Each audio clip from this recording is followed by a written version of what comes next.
Okay, real talk. Before you scroll past this, go look at the charger plugged into your wall right now. There's a decent chance it's got one specific problem that most people walk past every single day without noticing. And that one thing is what's actually caused real house fires. I'm not saying that to scare you for views. I'm saying it because in the next few minutes, I'm going to walk you through what to check, including one sign near the very end that almost nobody thinks to look for. So don't stop now because that last one might be sitting in your bag right now. So here's the thing nobody tells you about chargers. They feel boring. You just grab whatever cable's closest and plug it in. But a charger is basically a tiny electrical converter. It's taking strong power from your wall and stepping it down to something small enough for your phone. When that works right, you never notice it. It's invisible. The problem is what happens when it doesn't. Because then it's not just your phone charges slow. It can mean heat building up somewhere it shouldn't be. Let's start with the sign you can literally see with your own eyes. Look at your cable. Actually look at it, not the phone, the wire itself. See any spot where the coating's peeling back? Any copper wire poking through near the plug or the connector? That exposed spot isn't just ugly. It's a weak point. It's a place where the wire can heat up unevenly or short out. And the frustrating part is, a damaged cable will usually still charge your phone fine for weeks, sometimes months before anything goes wrong. So, people keep using it because it still works. But still works isn't the same as still safe. And that gap between those two things is where the real risk lives. All right, cable's checked. Now do one more thing for me. Actually touch it.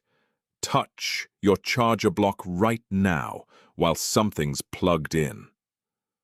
A little warm, totally normal. That's just electricity doing its job. But if it's hot, like you want to pull your hand back hot, that block is telling you something. It usually means whatever's inside isn't regulating the power the way it's supposed to. And this is where it stops being about your phone and starts being about your house.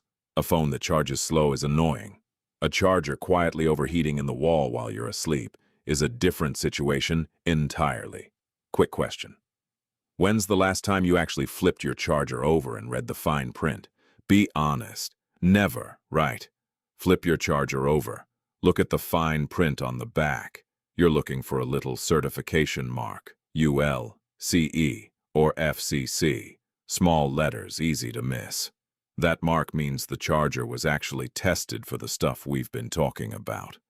Overheating, short circuits, faulty insulation.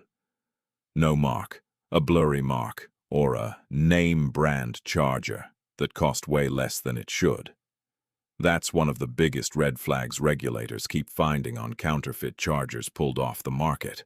Skipping the internal safety parts is the cheapest way to fake a real one. And here's the unsettling part. You can't see any of that from the outside. A charger with none of the safety parts inside can look identical to one that has all of them. So remember that thing I mentioned at the very start of this video? The one sign almost nobody checks. Yeah, it's next.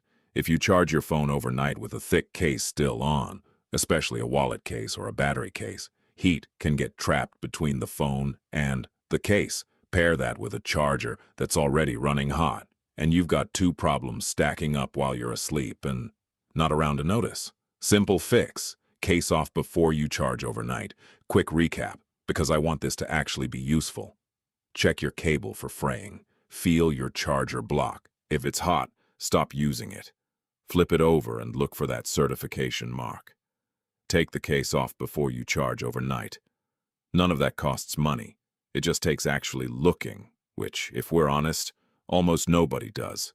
Chargers are one of those things we trust completely and check literally never. So, here's my question. Did you actually go check yours while watching this, or are you about to go do it right now? Either way, comment below and tell me what you found. Frayed cable, no certification mark, or did yours actually pass? I read these. Let me know. Subscribe and comment what next I to be enlightened.